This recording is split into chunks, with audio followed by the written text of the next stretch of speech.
Servimos um Deus de fidelidade e santidade, amém? Glórias a Deus. Olha para alguém e diz: Deus é bom, Deus é fiel, Deus é santo e Deus te ama, amém? Meu Deus, te amamos, Senhor, te amamos, Jesus, te amamos, Senhor. Abra essa Bíblia comigo no livro de Mateus, capítulo número 25.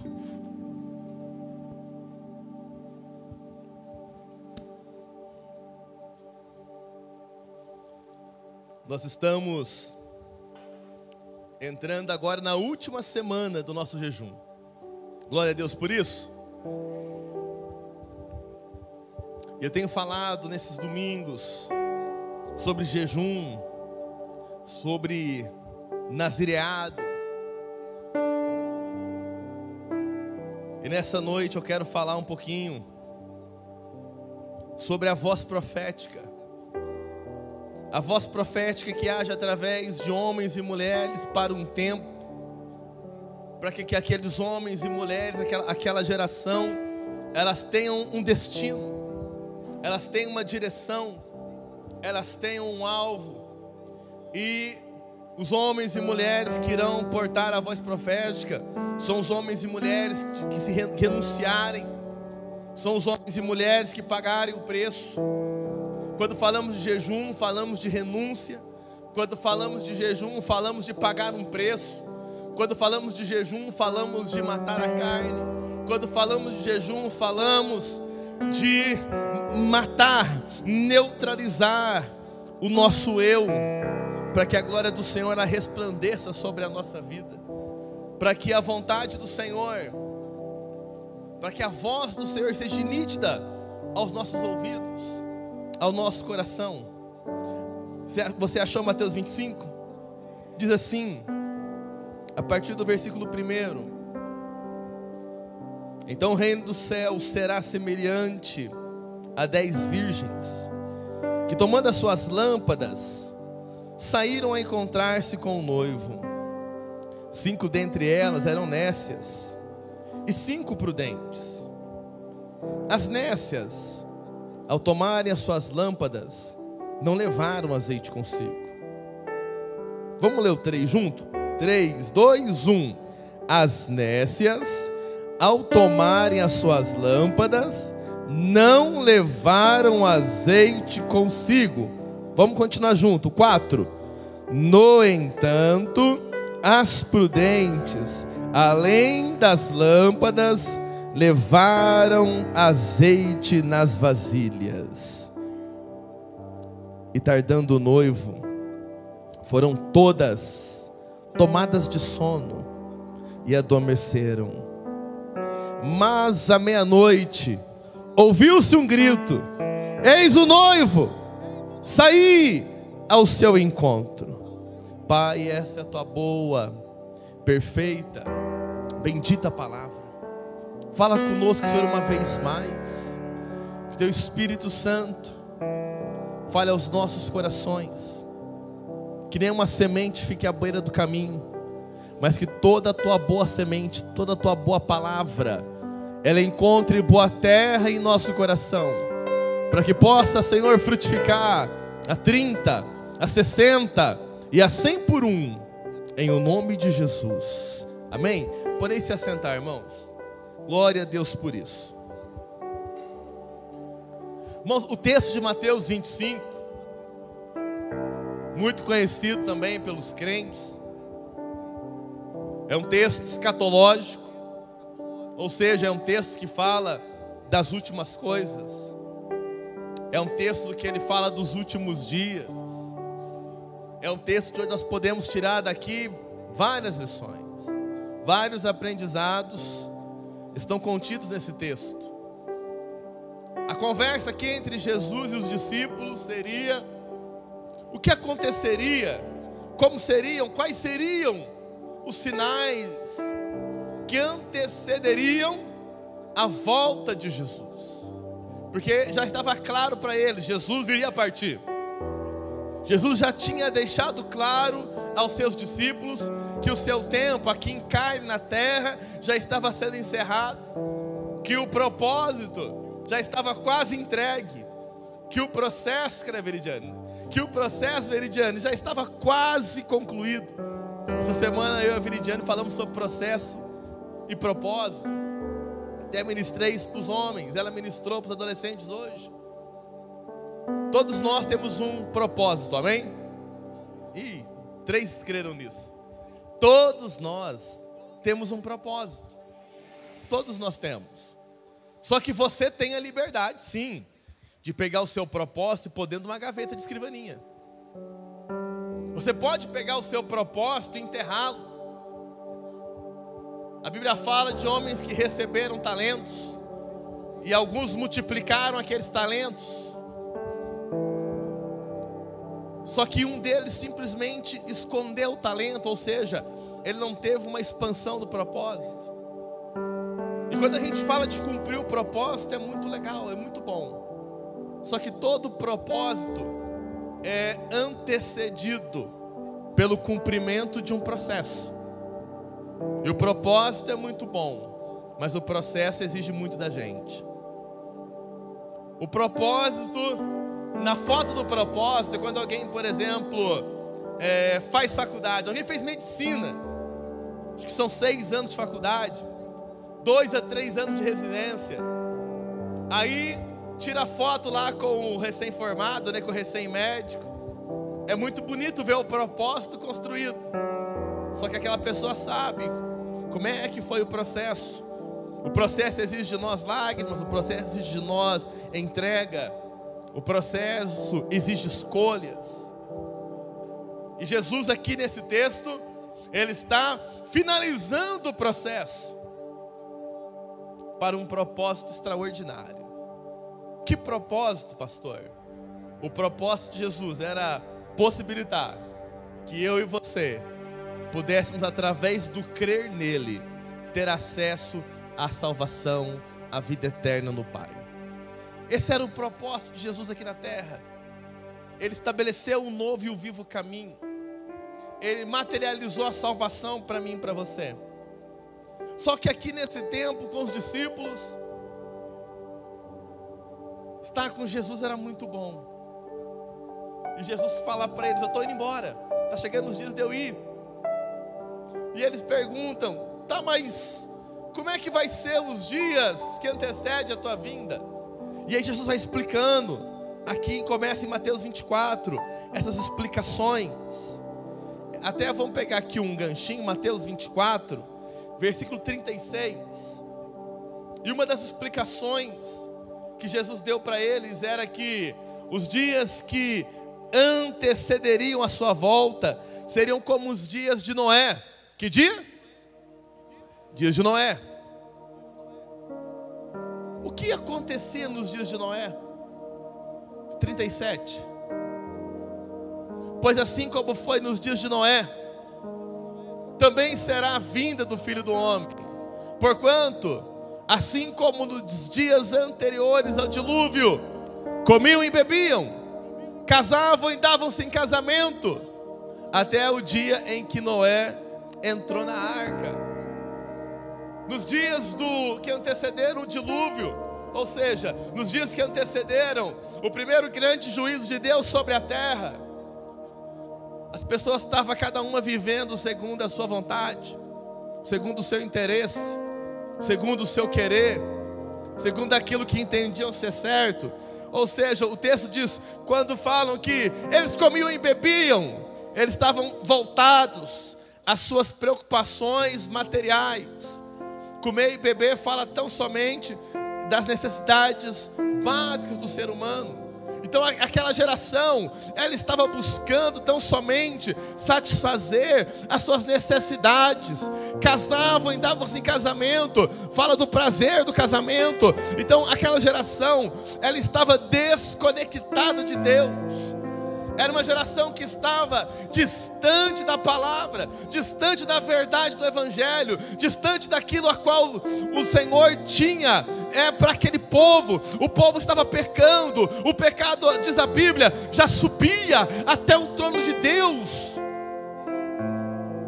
E aí Deus escolhe um homem que era uma voz profética para aquele tempo. Noé era uma voz profética para aqueles dias. E o púlpito de Noé não era alto assim. O púlpito de Noé não era cercado de parede. O púlpito de Noé era uma marcenaria. O púlpito de Noé, a mensagem de Noé era uma convicção: eu estou construindo um barco porque Deus vai trazer juízo sobre a terra, e a terra vai ser destruída em água. E aquele povo pensava assim: não chove. Naqueles dias não chovia da forma que chove hoje. Então Noé ficou como um maluco. O discurso de Noé era um discurso que não era relevante para aquelas pessoas. As pessoas não tinham tempo de ouvir o que Noé falava, porque elas estavam preocupadas com suas realizações materiais, com as suas satisfações, com os seus sonhos. Elas estavam vivendo a vida comum delas, sem se preocupar com aquela mensagem profética. Mas Noé, ele carregava o encargo de Deus, e naquele encargo de Deus que Noé carregava, ele continuou firme no propósito. Ele continuou construindo aquele barco enorme. E a Bíblia diz que ele leva 100 anos construindo aquele barco. Foi uma obra extraordinária, foi uma obra gigantesca, foi uma obra. Não havia engenharia para aquele tempo, não havia recursos para aquele tempo, não tinha serra circular, não tinha tico-tico, não tinha parafusadeira de pressão, não tinha os recursos que tem hoje. Mas aquele homem, ele se movia debaixo de uma palavra profética, ele se movia do encargo. Todo mundo em volta desconsiderava, até o dia que Noé entrou na arca. Talvez hoje as pessoas não levam a sério a sua pregação.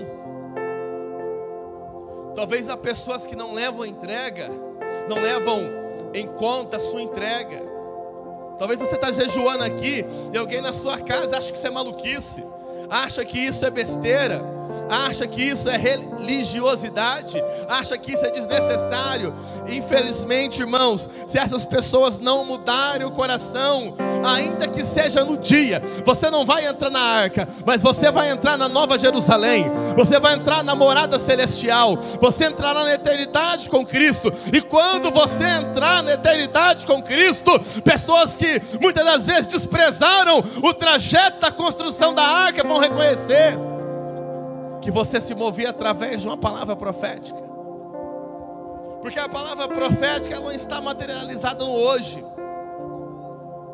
A palavra profética, ela está fundamentada na fé. Ela está fundamentada na convicção do que Deus estabeleceu.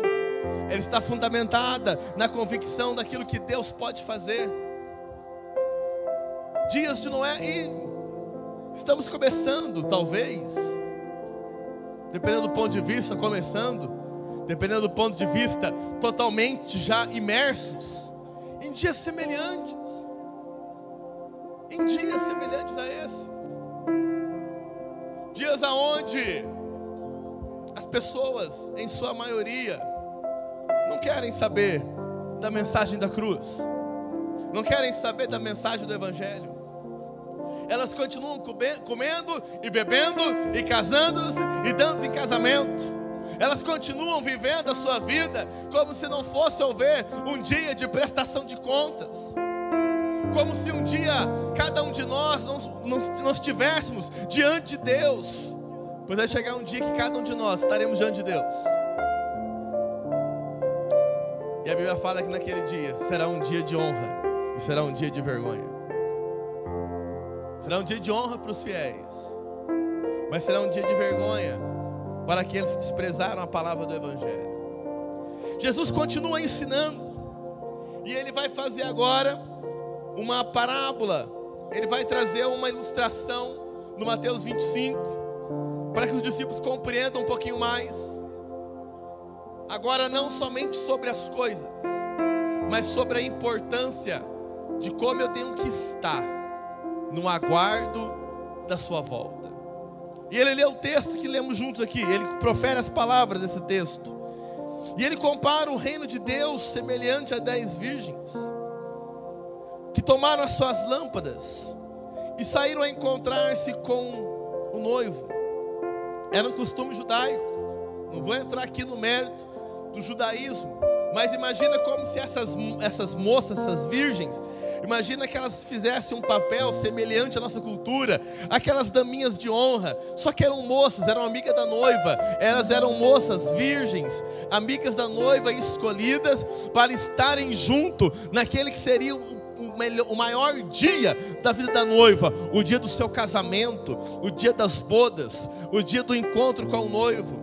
E a Bíblia diz que era um grupo de 10. E a Bíblia vai dizer aqui algumas características. Nós lemos juntos que 5 delas tinham lâmpadas, mas não tinham consigo azeite. No entanto, as prudentes, além de lâmpadas, levaram também azeite nas vasilhas. Irmãos, por mais que esse texto ele possa ser um texto usado de uma forma evangelística, para mim esse é um texto que sua primeira aplicação é uma aplicação de exortação. Porque todas as noivas, todas as virgens, melhor dizendo, elas tinham acesso à noiva. Todas as virgens, elas tinham convicção do papel delas de entrar com a noiva para as bodas. Assim como eu e você já temos a consciência de qual é o nosso papel como cristão. Nós sabemos que devemos servir a Jesus, não sabemos? Cumprir a sua palavra, viver a sua palavra, viver a sua verdade, dizer não para o pecado. Sabemos disso. Então essas moças, elas estavam dotadas do mesmo grau de consciência. Elas estavam dotadas do mesmo grau de responsabilidade. E elas chegaram até esse momento, esse grande dia, com algumas características cumpridas. Primeiro, elas eram virgens, elas se guardaram. Elas estavam preparadas em boa parte. Elas renunciaram aos prazeres da carne, estavam ali guardadas em virgindade. A Bíblia diz que elas tinham lâmpadas. Então quando você olhava para aquelas meninas, o exterior das 10 era igual. Elas estavam com a roupa do casamento.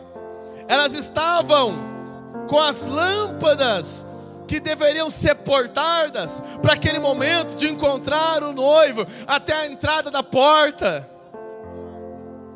Externamente elas estavam todas preparadas. Só que a Bíblia fala que a nível de conteúdo havia uma diferença entre elas.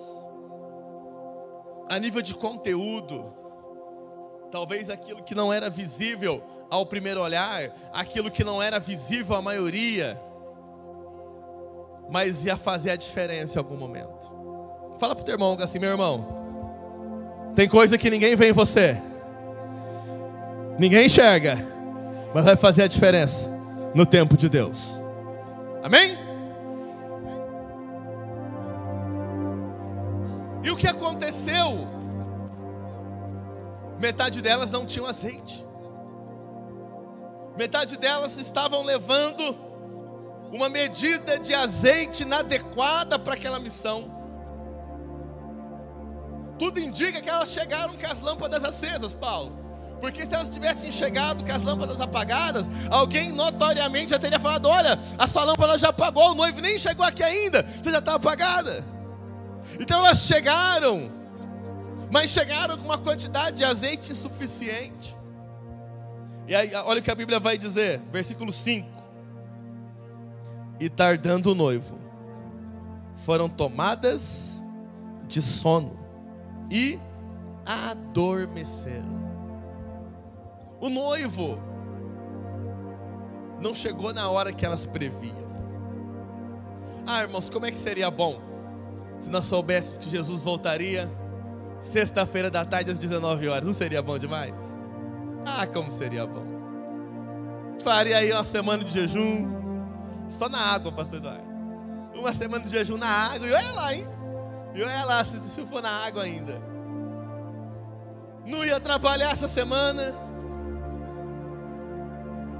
Falava, meu chefe mandava até um zap para ele: ó, desculpa, mas eu vou ficar aqui esperando Jesus.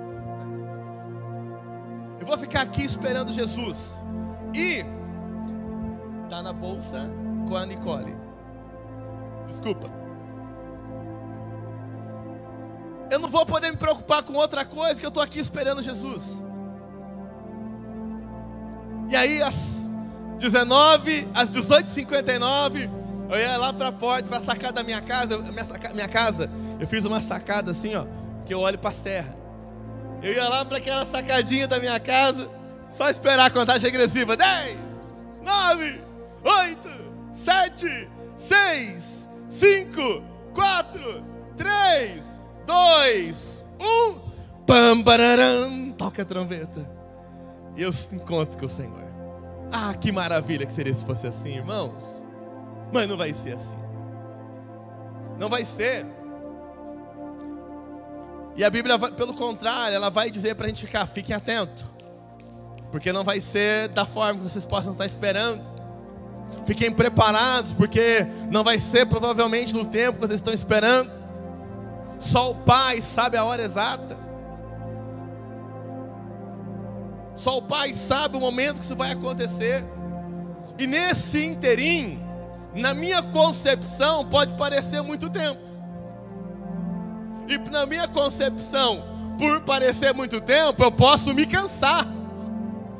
E aqui elas se cansaram. E foram tomadas de sono. E adormeceram.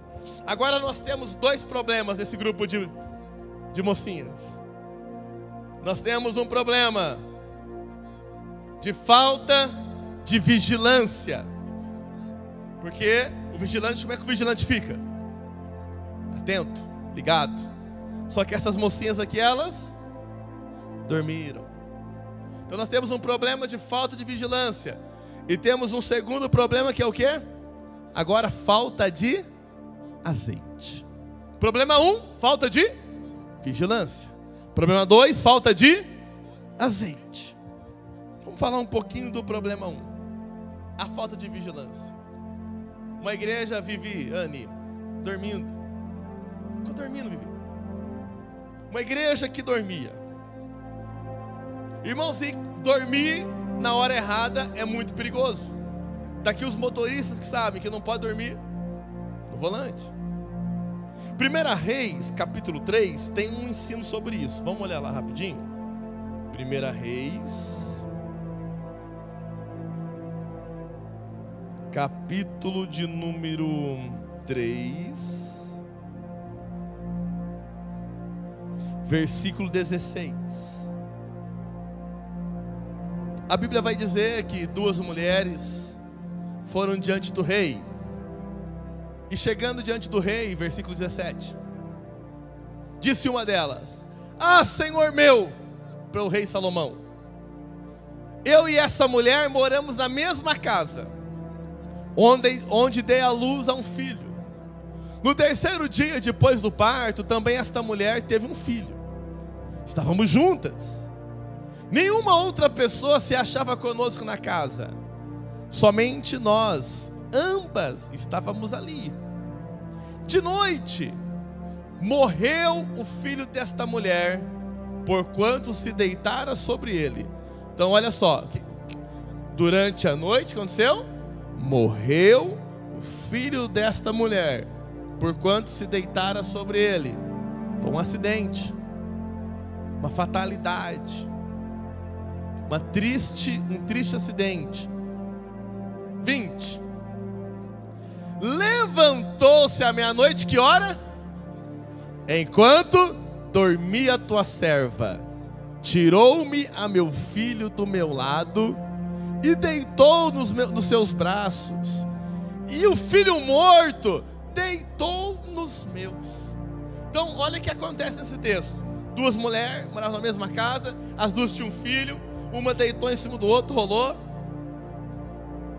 E aí quando a outra dormiu, ou seja, quando a outra perdeu a vigilância, quando a outra não suportou mais ficar acordada, ela teve o que era de mais valor roubado. ela teve o que era de mais precioso para a vida dela, foi roubado dela, foi tomado dela. Então perceba, na nossa vida espiritual também é assim. Se você dormir espiritualmente, à meia-noite, na hora do cansaço, na hora que você se distrair, porque eu vou te dizer uma coisa, sabe uma coisa que o diabo é muito melhor que a gente? O diabo não tem ansiedade, o diabo é paciente. O diabo é paciente, irmãos. O diabo não tem problema se ele não pode tocar na sua vida hoje, ele não tem problema com isso. Ele vai esperar uma oportunidade. Ele vai esperar um momento de distração. Ele vai esperar quando a pessoa der a famosa brecha. O que é a brecha? A brecha é um acesso onde deveria estar fechado. A brecha é um acesso que não é um acesso legítimo. A brecha é um acesso que não é uma porta, mas serve para o ladrão por ele passar, serve para o ladrão por ele invadir. Então perceba que aqui, quando ela dormiu, ela teve aquilo que é de mais valor tomado dela, tirado. E agora eles estão diante do rei, contando com o bom senso do rei. A história vai dizer que Salomão tem um conselho de sabedoria, e o final da história é bom. Depois você pode ir na sua casa, se você não conhecer. O final da história é bom, mas aquela mulher, ela só passou por esse processo difícil, de medo, de dor, de risco, porque ela dormiu. O diabo se aproveita da sonolência. Isaías 56:10 vai falar de um atalaia que dorme. O que é um atalaia? Se você assistir aqueles filmes antigos, nem precisa ser bíblico, aqueles filmes de batalha medieval, é muito comum ver aquelas cidades cercadas de muralha de pedra. E sempre na muralha de pedra tem uma torre, tem cantos, onde fica lá sempre alguém olhando se está tudo bem. Um vigia, um atalaia é um vigia, né? Então aqui fala de atalaias cegos, atalaias preguiçosos, atalaias que gostam de dormir. Do que vai servir um atalaia que vai dormir em posição? Quando aquele atalaia dormir no seu posto, ele vai deixar aquela cidade fortificada vulnerável.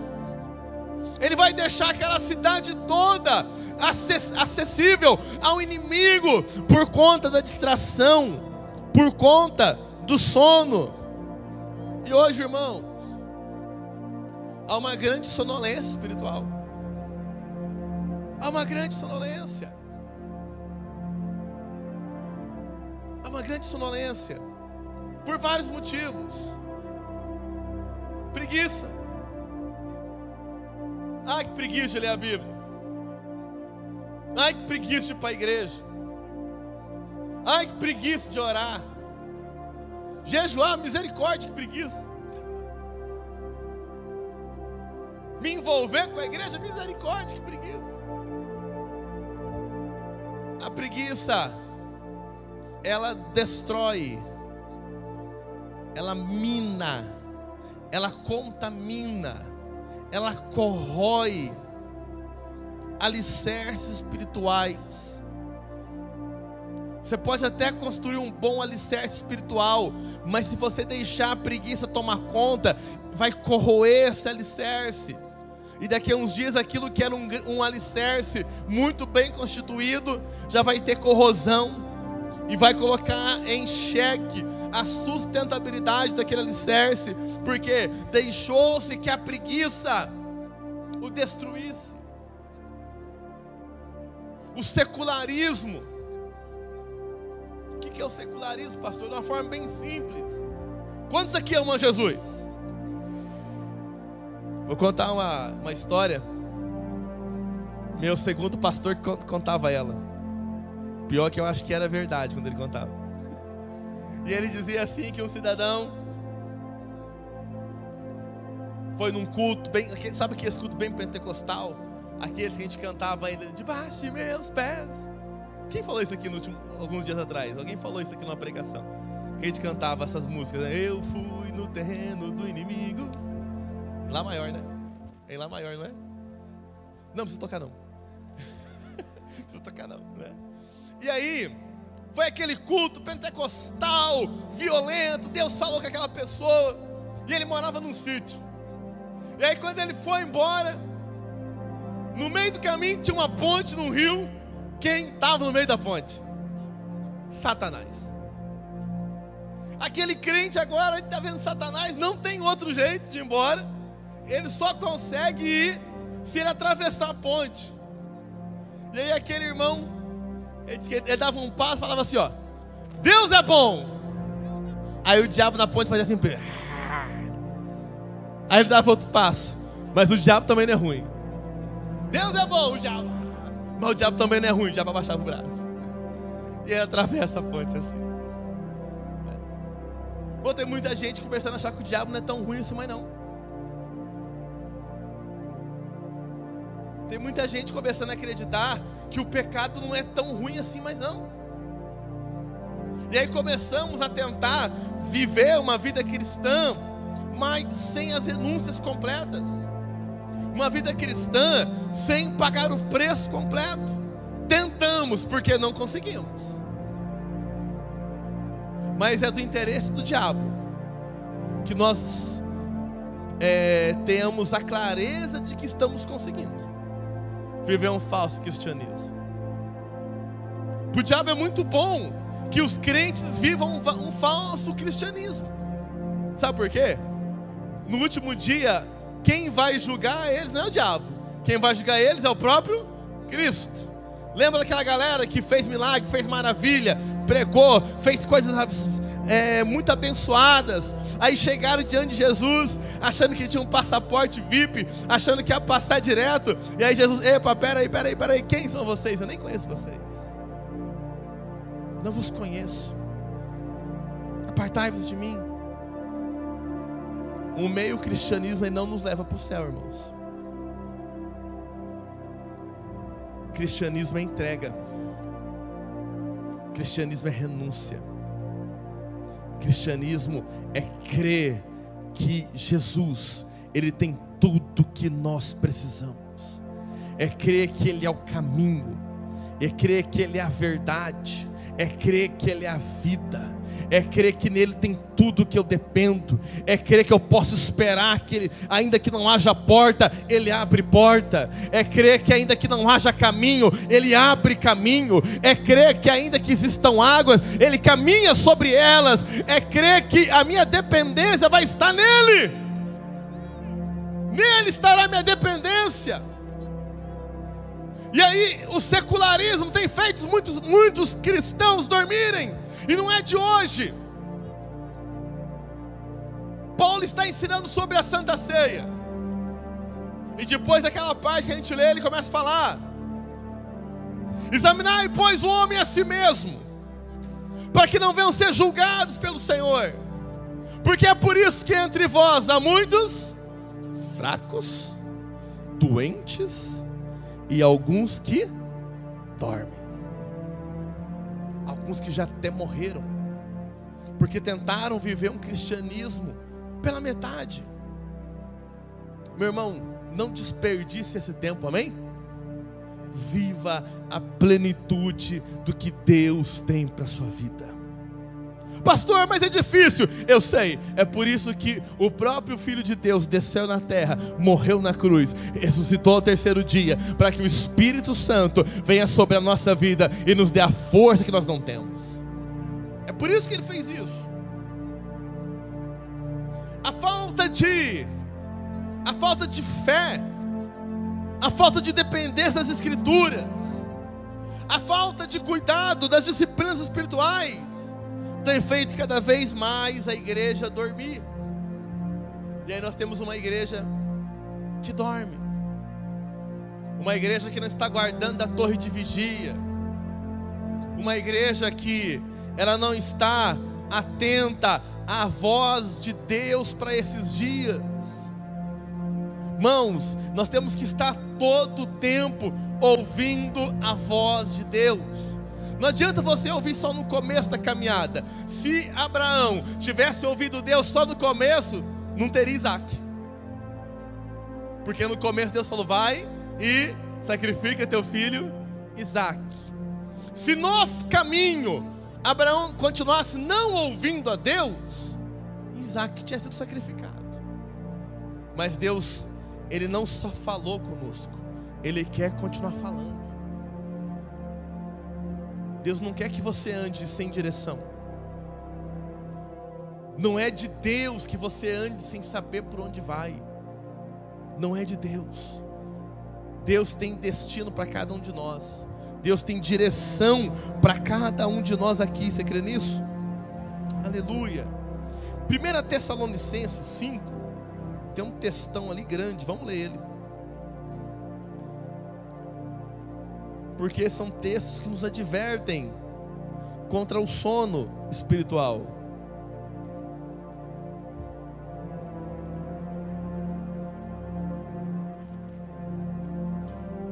Amém? 1 Tessalonicenses 5.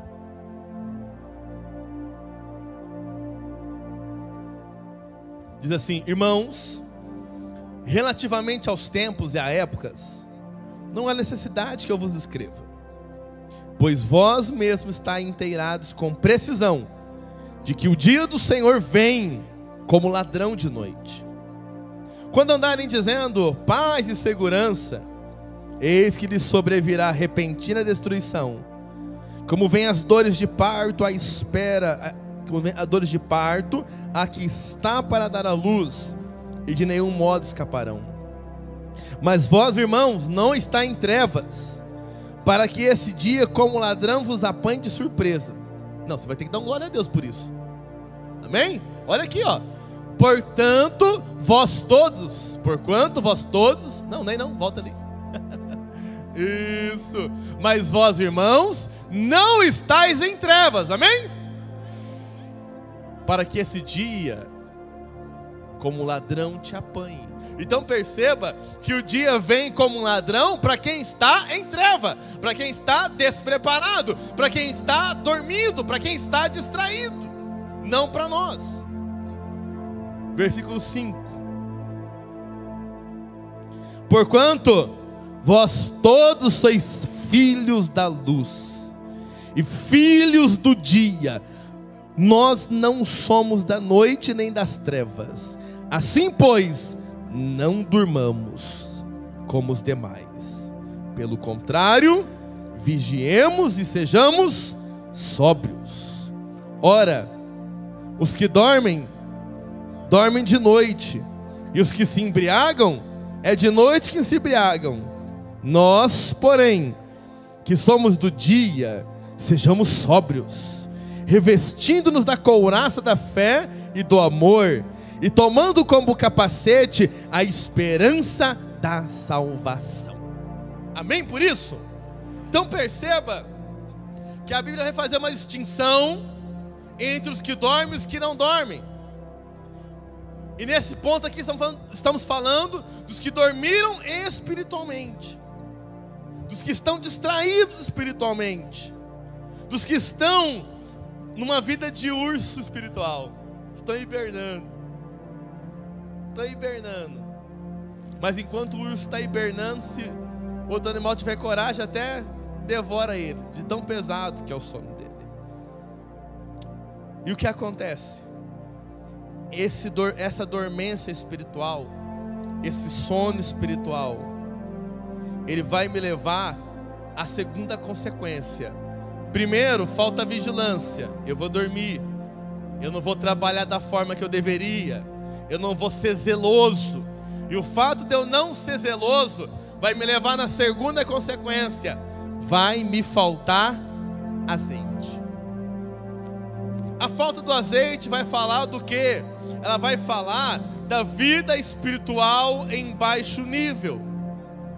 Falta de azeite representa o vigor da sua vida espiritual, a saúde da sua vida espiritual. Quando alguém vê alguém que, na sua opinião, aquela pessoa está cheia de Jesus, está cheia do Espírito Santo, a gente fala, aquele irmão ali está cheio, não fala assim? Olha, ela está cheia, é do manto, é do óleo. O contrário é verdadeiro. Uma vida que está distraída, que ela está dormindo, por consequência da sua preguiça espiritual, o seu nível de azeite reduz. O seu nível de unção reduz. A Bíblia fala que a unção, ela despedaça o jugo. Então, sem a unção, o jugo continua. Sem a unção, o jugo continua preso no pescoço. Sem a unção, sem o azeite, o pecado volta a gritar na nossa vida. Sem o azeite, o nosso adversário espiritual, ele volta a ganhar batalhas contra nós. Por quê? Porque ocorreu ali uma sequência de passos de indisciplina espiritual, de displicência espiritual, de descuido. E aí eu começo num ciclo. Primeiro ciclo, vamos lá, Marcos Túlio, agora vão ser 3 textos. Atos 7:51. Eu começo a entrar num ciclo que, se eu não mudar, ele vai culminar na minha morte espiritual. Atos 7:51. Homens de dura cerviz, incircuncisos de coração e de ouvidos, vós sempre, o que diz ali? Resistis ao Espírito Santo. Quando a sonolência espiritual, ela vai entrar no nível de gravidade 1, o homem começa a resistir à voz do Espírito Santo. Parece aqueles desenhos, mas é assim mesmo. Lembra aquele desenho que, quando você pensava fazer alguma coisa, quando o desenho animado pensava em algo, melhor dizendo, aí tinha um anjinho no braço dele e falava, não faz isso não. E aí tinha outro capetinho no outro braço, não, faz sim, faz sim. Irmãos, a gente que serve o Senhor, quem tem coragem levanta a mão. Quando você vai tomar uma decisão que é errada, o Espírito Santo não te alerta?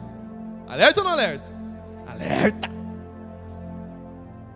Você pode se ignorar pela raiva, pela ira, pelo coração duro, por N coisas, mas que você tem certeza que você está furando o sinal vermelho, você tem certeza. E quando fazemos isso, é um ato de resistência ao Espírito Santo. E quem está dormindo espiritualmente, ele começa a viver uma vida de resistência. Ele começa a resistir à voz do Espírito. Ele começa a ficar insensível. E essa resistência, Efésios 4:30, vai levar o quê? De resistir, vai levar a um entristecimento do Espírito Santo. E não entristeçais o Espírito de Deus. Porque quando você fala assim para o Espírito Santo, não, eu vou nesse pecado aqui porque a vida é minha, o Espírito se entristece. Não, eu vou fazer sim, a vida é minha, eu faço o que eu quiser. Você, no ato de resistir, entristece o Espírito Santo de Deus. E é a sequência da morte, da dormência espiritual, da resistência, do entristecimento, vai chegar em 1 Tessalonicenses 5:19. E aí vai acontecer o que ali? Eu vou apagar o Espírito na minha vida. Então eu levo uma vida de dormência. De dormência eu pioro para resistência. Da resistência eu pioro para o entristecimento.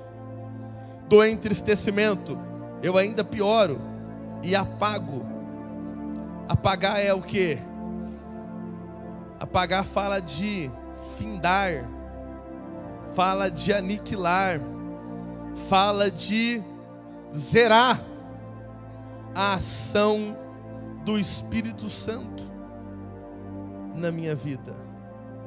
E é isso que vai me levar a Mateus 12:31. que é o famoso versículo que todo crente um dia já orou: meu Deus, será que eu fiz isso, meu Deus? Que é a blasfêmia contra o Espírito Santo. Quem já teve medo disso? Eu já. Que bom que você teve medo. Só de você ter medo é um bom sinal. Por que, irmãos? O que é blasfemar contra o Espírito Santo? É descaracterizar a obra dele. Lembram que Jesus estava expulsando os demônios? E os fariseus: é pelo demônio que ele expulsa demônios. Aí Jesus fala: ah, seus incircuncisos, se eu expulsasse por Beelzebu, o inferno estaria dividido. Mas se eu expulso demônios é pelo poder de Deus. Mas ó, raça ruim que vocês são, vocês podem falar mal de mim, mas contra o Espírito Santo vocês estão fritos. Porque eles descaracterizaram a obra do Espírito Santo que estava ali em Jesus. E qual é a obra principal do Espírito Santo em sua vida? Qual é? Qual é? O que ele fez contigo? Ele te convenceu do quê? Do pecado, da justiça e do juízo. Então, quando você resiste o Espírito Santo, quando você entristece, quando você o apaga, não há mais ninguém capaz de convencer você. E aí, por ser ninguém mais ser capaz de convencer você, você está anulando a obra do Espírito Santo na sua vida. Irmãos, isso é muito sério. Isso é muito sério. E a gente tem que perceber os sinais enquanto eu estou dormindo, cochilando, pescando. Sabe quando você acha que não tem problema nenhum faltar num culto? Ah, vou faltar hoje, não tem problema não.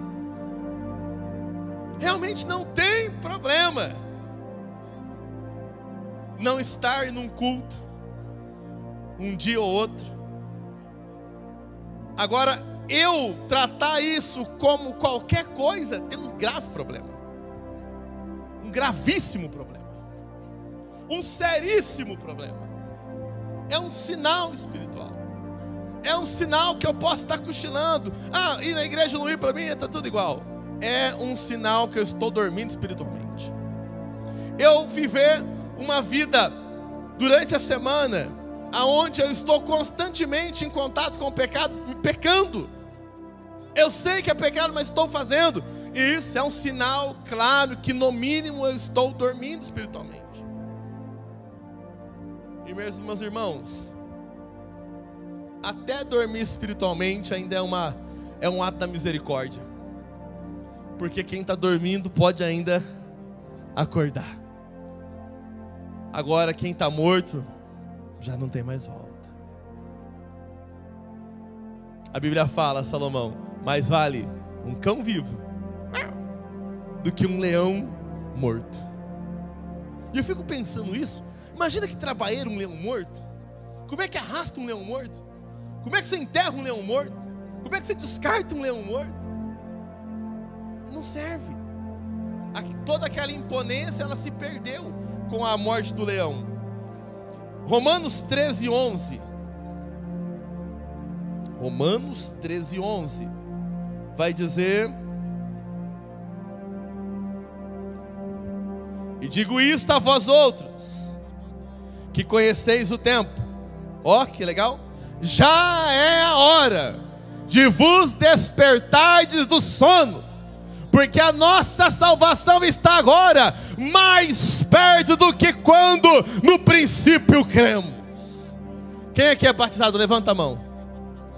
Quando você foi batizado, não foi eu que te batizei, mas seu pastor disse alguma coisa assim para ti, ó: você crê que Jesus Cristo é o único Senhor e Salvador da sua vida, e você está fazendo aqui um compromisso de ser fiel a Ele até a sua vinda, e você diz: sim, Jesus, sim, pastor, eu quero, eu acredito, eu estou aguardando Ele voltar. Aquele dia foi um dia muito especial, não foi? Mas eu te digo, a sua salvação, ela está agora mais perto do que aquele dia. O dia do Senhor voltar, Ele está às portas. Está às portas. Então, já é hora de vos despertardes do sono. Fala pro teu irmão: acorda aí. Acorda aí. Efésios 5,14 vai dizer, Efésios 5,14: desperta, ó tu que dormes, levanta-te de entre os mortos, e Cristo te iluminará. Aleluia. Então é um tempo de despertamento, é um tempo de acordar. Eu não me importo se você chegou aqui nessa noite dormindo espiritualmente, se você chegou aqui nessa noite cochilando espiritualmente, se você chegou aqui nessa noite em sono profundo espiritual, eu não me importo com isso, porque eu quero te dizer, é hora de despertar, é hora de acordar. O despertador espiritual está tocando, é hora de você levantar. É hora. E não vai ter, como é que chama aquele negócio que a gente aperta, espera mais um pouquinho? E não vai ter soneca. Não vai ter soneca. Ainda que o anjo coloque a espada na sua costela, você vai acordar. Eu prefiro isso, eu prefiro que o anjo coloque a espada na sua costela do que você continue dormindo. Que você levante, que você desperte. Aleluia. E lembra de uma coisa, nós começamos falando essa noite em Mateus 25. As virgens estavam todas dormindo. Elas estavam dormindo, cansadas, sonolentas. Mas a Bíblia diz uma coisa. Vamos voltar para o texto lá, Mateus 25. Versículo de número 5, para ficar bonito. E tardando o noivo, foram tomadas de sono e adormeceram. Esse é o estado de muitos. Esse é o estado, quando eu digo muitos, não é desse público só não, da igreja como um todo. Esse é um estado da igreja. Muitos dormindo. Muitos estão dormindo. Só que nesses dias, porque estamos perto dos dias de Noé, já estamos vivendo os dias de Noé, nesses dias que são os últimos dias da história da igreja, nesses dias que estão antecedendo a última colheita, quem entra em cena? Entra em cena a voz profética, entra em cena a palavra do despertar, porque diz a Bíblia que no meio desse sono, que no meio dessas mulheres dormindo, que no meio disso aqui tudo, no versículo 6 diz assim: e ouviu-se à meia-noite, ouviu-se um grito, e o grito dizia: eis o noivo, saí ao seu encontro. Quem é esse grito, pastor? Nesta geração, é a palavra profética para esses dias, que Deus está usando homens e mulheres para dizer: é urgente, é agora. Deus está falando para você acordar. Deus está falando para você: chega de dormir. Você talvez já perdeu tempo, mas agora o Senhor está às portas, o Senhor está chegando. Então é tempo de você acordar. Isaías 40. Tem bastante Bíblia hoje, né? Como é que chama lá? O Eliseu Rodrigues não vai brigar comigo não. Teve uma briga de pastor essa semana, falou: pô, não, mas você não lê a Bíblia. Não é ler a Bíblia aqui, amém? Bastante. Glória a Deus por isso. Isaías 40, versículo 3. Diz assim, ó: voz do que clama no deserto, preparai o caminho do Senhor, endireitai no ermo vereda do nosso Deus. Todo vale será aterrado e nivelados, todos os montes e outeiros. O que é tortuoso será retificado, e os lugares escabrosos aplanados. A glória do Senhor se manifestará, e toda a carne verá, pois a boca do Senhor o disse. Uma voz diz: clama, e alguém pergunta: quem hei de clamar? Toda a carne é erva, e toda a sua glória como a flor da erva. Uma voz que clama do deserto, uma voz que diz: endireita o caminho, prepara o caminho. Na primeira vinda de Jesus, Essa voz foi João Batista. João Batista, ele vem endireitando o caminho. Ele vê geração de raça, de víboras, geração incrédula, geração esquisita, geração que tem que se converter. E ele veio batizando: se arrependam dos seus pecados, se arrependam, porque chegou o tempo. Eu estou aqui batizando com água, mas já está vindo um após mim, e esse que está chegando, a qual eu não sou digno nem de amarrar a sandália dos seus pés. Ele vos batizará com o Espírito Santo e com fogo. Então João Batista, ele foi preparando o caminho. Ele foi a voz profética que foi falando: ei, você é víbora, mas vem para cá para o batismo de arrependimento e vem ser uma vida nova. Ele vê a outra ali: ei, você é uma cascavel, vem para cá, eu vou te batizar e você vai ter vida nova. Ei, sua sucuri, vem para cá, eu vou te batizar, você vai ter uma vida nova. Jararaca, se arrepende que eu vou te batizar e você vai ter uma vida nova. João Batista, ele foi o mensageiro, ele foi a voz profética daquela geração, para levar uma palavra de advertência, para levar uma palavra de anúncio. E eu quero te dizer nesta noite aqui, nessa igreja, na igreja Lazareno de Barroso, existem muitos homens e mulheres que são a voz profética desses dias. É com você que Deus vai usar, é você que levará a palavra de advertência, é você que dirá: desperta, desperta, desperta. É você que vai dizer. Você é a voz profética desse dia. Você é a voz profética desse agora. Então você tem que levantar, você tem que acordar, você tem que lavar o rosto. Está atento, porque a palavra profética, ela subirá ao seu coração. A palavra profética que vai tocar no coração do pecador, que vai tocar no coração do que está dormindo, e ele vai acordar. Ele vai acordar, ele vai ser colocado de pé de novo, ele vai ser colocado em alerta, em despertamento, através da sua vida. Você acredita nisso? Fica de pé em nome de Jesus. A voz profética está ativa. A voz profética, ela está em movimento. Ramanagasso. A voz profética, o Espírito Santo da sua vida vai trazer uma voz profética, uma voz que vai apontar o para frente, uma voz que vai apontar o caminho. Veja que a voz profética, ela nivelou o vale. A voz profética, ela passou por cima dos montes. A voz profética, ela abriu um caminho novo. A voz profética, ela abriu um espírito, aleluia, uma visão espiritual que até então não estava morta, que até então estava aniquilada. Jesus, no capítulo 6 de João, ele diz duas coisas que eu acho muito lindas. Ele diz no versículo 63 assim, ó: as minhas palavras, elas são espírito e vida. Quantos creem na Bíblia aqui? A Bíblia vai alicerçar a voz profética no seu coração, porque não há nenhuma voz profética que entre em atrito, que entre em confronto com a verdade bíblica.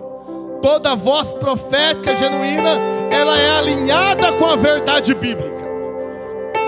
Nós tivemos hoje aqui nessa manhã uma escola dominical extraordinária. Cadê a Aline? Foi uma benção, Aline? A voz profética está nivelando a palavra nesses dias, porque havia muito violão desafinado, espiritualmente falando. Tocava um dó e não era dó, tocava uma nota e a nota saía dissonante, Jonas. Mas nesses dias o Espírito Santo está afinando você. Ele está afinando para que o seu som saia nítido, para que o seu som saia afinado. O Espírito Santo está apertando as cordas para que o seu som ele saia no nítido, no tom que é necessário. E isso vai acontecer através da palavra, porque a palavra é espírito e vida. E aí vai ter muita gente que vai falar assim: Dura é essa palavra. Essa palavra é muito dura. Essa palavra não dá para mim não. Eu queria uma palavra das 7 formas de ficar rico, dos 7 passos para ser milionário, das 51 coisas para ficar mais bonito. Eu queria uma palavra para engordar ou para emagrecer. Eu queria alguma coisa assim. Essa palavra eu não quero não. Essa palavra eu vou rejeitar. Muitos vão rejeitar essa palavra, mas vão ter algum aqui. Alguém vai dizer: eu não vou sair deste lugar, porque eu quero as palavras de vida eterna. Eu quero as palavras de vida eterna. Eu quero as verdades da Bíblia. Eu quero aquilo que Deus tem para mim. Eu quero a palavra que desperta. Eu quero a palavra que me confronta, porque ela me desperta, ela me acorda, ela me posiciona. Aleluia.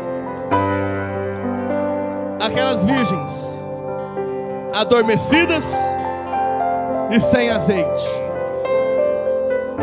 Eu já falei aqui, quem vai despertar é a voz profética. A voz profética, fundamentada na palavra, vai trazer um grande despertamento. A igreja vai acordar, amém? A igreja vai acordar. A igreja vai despertar. A igreja vai estar posicionada e desperta. Mas essa igreja desperta, acordada, ainda precisa de alguma coisa. Porque as virgens estavam dormindo e estavam sem azeite. Dormindo e sem azeite. Quando elas acordam, elas até reagem à voz profética. Elas acordaram. Só que elas ficaram condicionadas pelo tempo de estacionamento espiritual. E agora elas não estão habituadas com o esforço. E por não estar habituada com o esforço, o que elas vão fazer? Elas vão tentar ir atrás de quem vende azeite. Vão ir atrás de quem vende azeite. Eu não sei se aqui no nosso meio ainda tem um comprador de azeite. O comprador de azeite é aquele crente 6 horas. 6 horas por mim, tá bom? Um dia eu vou lá. 6 horas por mim.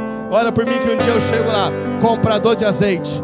Mas sabe o que vai acontecer nesses dias? A palavra profética, a fundamentada na palavra. Você vai ter 2 profetas, Eliseu e o profeta Elias. Ambos vão realizar uma multiplicação de azeite. Ambos estão fazendo isso com uma viúva. E ambos vão ter a mesma estratégia. Eles vão dizer: ei, entra na tua casa agora. Vai lá na tua casa. Um fala para a viúva assim: ei, entra na tua casa, pega aquele pouquinho de pão e faz um bolo para mim. O outro fala: pega vaso emprestado e entra no teu quarto. Mas a palavra profética da boca daqueles homens diz assim: entra no lugar secreto. E lá no lugar secreto o azeite vai começar a ser multiplicado. O azeite vai descer. O azeite, aleluia, ele vai voltar a jorrar na tua vida. Você não será um comprador de azeite, mas você entrará no lugar secreto. E no lugar secreto o azeite vai descer. O azeite vai verter. Lá no lugar secreto o vaso será cheio. O vaso vai ser cheio. Lugar secreto. E quando você se dispor a entrar no lugar secreto, quando você entrar no lugar secreto e deixar Deus encher os vasos, deixar Deus fazer a multiplicação, a voz profética ela vai continuar, porque ela vai ganhar testemunho na sua vida. O órfão e a viúva serão atendidos, porque o azeite vai trazer sustento. O azeite vai trazer um novo tempo. O azeite vai trazer unção. O azeite vai trazer autoridade. A Bíblia diz: ei, quando chegar agora o credor, fala para o credor que você tem azeite para pagar ele, que você tem azeite para comprar coisa nova amanhã, que você tem azeite agora para viver do resto. Não será uma medida medíocre. Não será uma medida limitada. Fala para o teu irmão assim: coloque expectativa. Coloque expectativa. Porque tem muito azeite no céu para descer sobre a tua vida. Tem muito azeite para descer sobre a tua vida. Sabe por quê? Foi o meu próprio Jesus que entrou lá no Getsemane. Getsemane significa prensa da oliva, prensa do óleo, prensa da oliveira. Lá no Getsemane o meu Jesus entrou um dia, aleluia, e lá ele foi prensado. Lá ele foi espremido. Para quê? Para declarar: não vai faltar azeite, não vai faltar azeite, não vai faltar azeite. Meu Deus, que a voz profética e o azeite esteja sobre a vida deste homem, desta mulher. A voz profética, a palavra que é espírito e vida, a palavra do próprio Cristo, que ela esteja em teus lábios. Que você seja um profeta dessa geração, um profeta desses dias, um homem, uma mulher nazireu de Deus, com a palavra profética para este tempo, que irá planear os caminhos da volta do meu Jesus, que irá anunciar, irá prover, irá pavimentar o caminho. Que a tua vida seja cheia de azeite, que haja azeite, unção multiplicada sobre a tua vida, unção multiplicada,